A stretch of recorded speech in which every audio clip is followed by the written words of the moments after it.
Quick disclaimer before the video starts. Two things. Number one, there is a timestamp just to jump to the strategy that I use myself, and two, you can do this strategy that speeds up your process just by a few minutes or a few seconds, or you could just simply hop in and play Liberty Falls on its own. But I just wanted to make this video just to show you off what I am personally using for my grind in the augments. It's all based on the XP. So before we get into the actual strategy, I'm going to be going over the best things that you want to set up for your class and your augments. Consider subscribing, as that does really help out the YouTube channel. We're on the road to hitting 50,000 subscribers, and also a like would be very much appreciated. Without further ado, let's get right into the class setup. And the first thing that I'm going to tell you is XP for your augments is earned from just normal XP, and there's a really great method of earning it by using your weapons, which is kind of more obvious than you might think. But if you look into my top right corner, I have a certain amount of eliminations with my weapons. My assault rifles are basically done for opal grind, and I have the diamond medal on them. Each one of your weapons will have those medals as well, and as you can see, I am missing that with my Tanto .22, but also on top of that, I'm missing a bunch of camos, which is another great method of getting the XP. So definitely choose a weapon that you need camos on for the strategy, but you could still use anyone that you have. On top of this, make sure you equip the suppressor, as this will be giving you more salvage. This is like one of the best attachments you can use on any of your weapons that can of course use it. For the field upgrade, I recommend using Frenzied Guard, but Ether Shroud is also really good. And if you are using Frenzied Guard, I do recommend leveling up your augments, and I recommend for you to get to at least Retribution. It is going to be the 4th phase. I know it's kind of crazy to be saying that I recommend for you to be leveling up your augments in an augment strategy, but just that one is really good because it will allow you to kind of like get into a corner and not worry too much about going down. So that's just one that I would recommend for you to consider using. But also Ether Shroud leveled up. Personally, I don't have this one done, but this one is a great way of getting out of really sticky situations, which you probably will end up in a lot throughout this strat. Back to the loadout, I think using the decoy, if you have it unlocked, is a really good thing. And also on top of that, I recommend for you to use a Molotov, because we are going to be doing a side Easter egg where a Molotov will just make that whole setup super easy for it. And last but not least, I recommend for you to level up your Juggernog as much as you can, because reactive armor is incredible just overall in zombies, and even this strategy mixed with the Frenzy Guard. So definitely consider leveling this one up just as fast as you can. And for the second one that I recommend for you to level up is Speed Cola, and that is more specifically the supercharged, because field upgrades recharge a bit faster. Apart from that, every other one is kind of like if you want to, it doesn't really matter. And also before we hop in, I'm going to start leveling up my Shadow Rift, since it is just not fully leveled up, so we shall see how much progress I make throughout this match. Okay, so we're going to be doing this strategy on Liberty Falls, and the first thing that I like to do is jump down here and go over for the like free vending machine reward, just to see what you can get, because it could be good. And oh my god. Well, there we go, got quick revive. Even though this is one of the perks that I recommend for you to get, might as well pick it up. It will probably slow me down a tiny bit because I'm basically going to have to pay way more for my Jug and Speed Cola, but that's okay. From here, we're going to jump up here and go over to the Rampage Inducer and activate it. It kind of is weird. It'll take a while for it to activate. It disappears. I'm assuming I did it. The reason we want the Rampage Inducer, there we go, is because we want to get through these rounds as fast as possible, at least at the early ones inside of spawn. This is overall what I would recommend for you to do on Liberty Falls in the first place, because rounds can take a while inside of here, and if you can just get your points and then get out of here as soon as you can, why not? One thing I want to quickly mention as well is I did test this strategy out with the fast method that we're going to be using, but I also tested it out without, and you will be kind of like, I guess, 4 or 5 minutes faster. I got like a tiny bit above 20 minutes doing this strategy, but also I got like 25 to 26 minutes not doing this strategy. It also depends on your drops and everything like that. So at the end of the day, I do recommend for you to do this strat altogether, just because you will be able to potentially get all of your augments unlocked ASAP. So we're gonna be doing this real quick. It will get a bit hectic on like round 4 or 5, so you can just turn it off around then, kill the rest of the zombies, and you should have like a solidly reasonable amount of points, which is definitely what we're aiming for. But we're gonna be turning off the Rampage Inducer because we're on round 5 with almost 7,000 points. But there's one little thing that I would also recommend for you to do is run up here to the motel, because you can force spawn a few more zombies, and if we can just force spawn them and run out of here, because I don't want to be stuck up there, especially on round 5, we can clear them out and get even more points. I will be running out of ammo soon, which isn't good. I'm gonna have to sacrifice some points. It also depends on like how big your magazine is. Like for example, this isn't too big. Oh, bonus points, beautiful. Now I'm going to try to do this as fast as I can, but just because for the purpose of the video being understanding and like that I don't actually stutter or mess up my words, we're gonna kind of do it tiny bit slower just to show it off to you. But if you get this whole strategy down, oh, there we go, got some XP, you will be able to do this relatively quick. So what I'm gonna now do is pick up all this salvage. I have 10,000 points by around 6, which is pretty solid, but we're gonna boost that up a tiny bit. Make sure you open this door. This is extremely important. Do not open up the motel door. That is actually for this strategy. If you run over here and if we shoot this window in this corner, you will be able to get a double points or bonus points, whatever you call it. Just to mention, there is a strategy to like speed up these vermin rounds, but we're gonna do that later just because they're actually pretty easy on this round, and I can do some stuff in the meantime as I try to like run around the map instead of killing zombies. I do need to salvage though, so I'm gonna run and pick it up. So what I like to do from here is go over to the church, but not open up Pack-a-Punch yet. Depending on how many points you have, I might consider doing it because I do need more for my jug perk, because that is what I like to buy first. But I like to come here and do a side Easter egg that guarantees me a green or blue ether tool. You have to essentially throw the Molotov that I told you about and not miss. I missed. Great.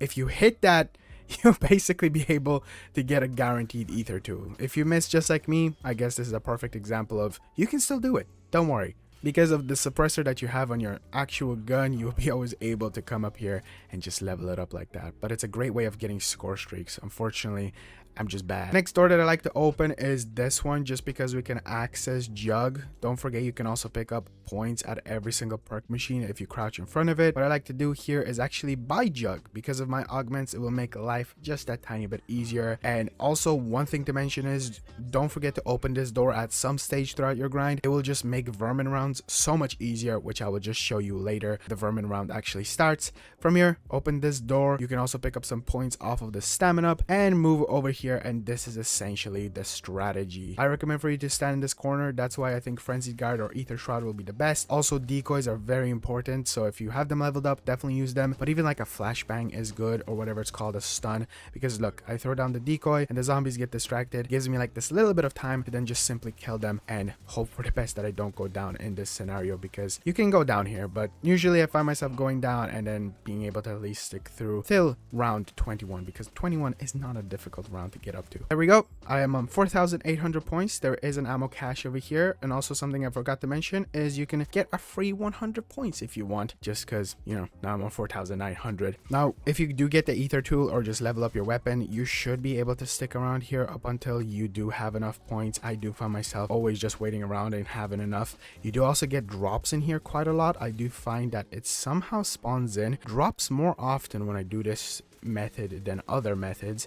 Also, there we go, we got a camo, which is just more of the stuff that we want, which is XP. But there we go, we're on 8,000 points, and we're gonna go open up the door and pack a punch your weapon. This should be enough, and if it's not, we're just gonna like kill a few more zombies and probably be able to pack a punch our weapon. Also, I'm on 1000 salvage, so I use this opportunity to upgrade to blue rarity. So I have pack a punch and blue rarity on round 9. There we go, pack a punch. And I don't like to kill these zombies. The way zombies spawns work in this is they kind of just like respawn wherever you are faster than I noticed like in Cold War zombies, let's say, or even the older zombies games. I remember you used to just like kill them and then they followed you. Here it seems like it's based on a minimap if you have it activated. If you don't, it's still based on a minimap. It's just kind of like the render distance, I assume. You don't have to worry about the killing. They will still respawn, and I think this strategy spawns them in at an insane rate, so it's definitely the best option to go for. But here we are, back to my strategy of trying to get critical kills. Deadshot would be really good. There is a Deadshot Easter egg, but I don't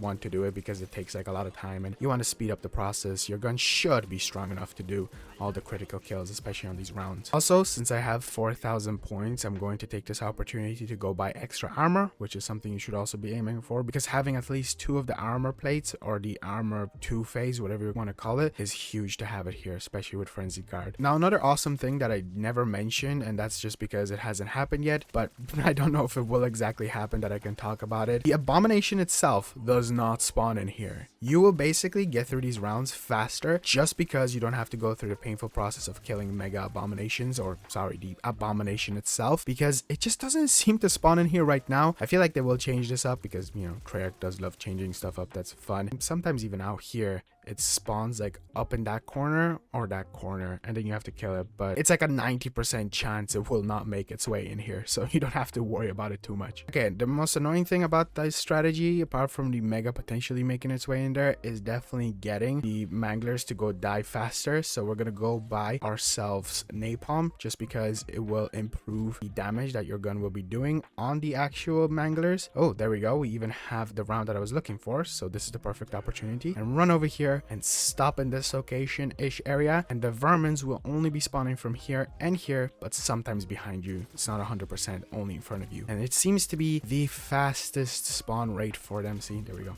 One's behind me. I think it's because of the door being open. So if you don't want to, you can close the door. They'll just be coming in one after the other, and that could be the end of the round. No, wait, there's 4 more. This could be the end of the round. It took me like, what, a few seconds. There we go.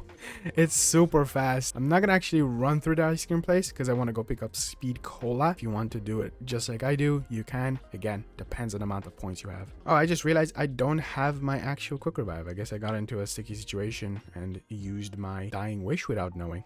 Whoa, I almost went down there. No, are you actually kidding me? Well, I almost went down and then I did, but that's okay. I just lost my speed cola, which at the end of the day isn't the worst thing to happen. I am just a gamer like you. It won't go always perfect 100%. Now, if it gets too intense in there, you could just run out and come out here. I am struggling a bit right now just because I don't have my decoy. I used it a bit too early on. Using decoys in there is really good. But the nice thing is, again, they despawn. You come over here, you buy your decoys, and you should be good. That's just as easy as that. So I'm going to throw it down now.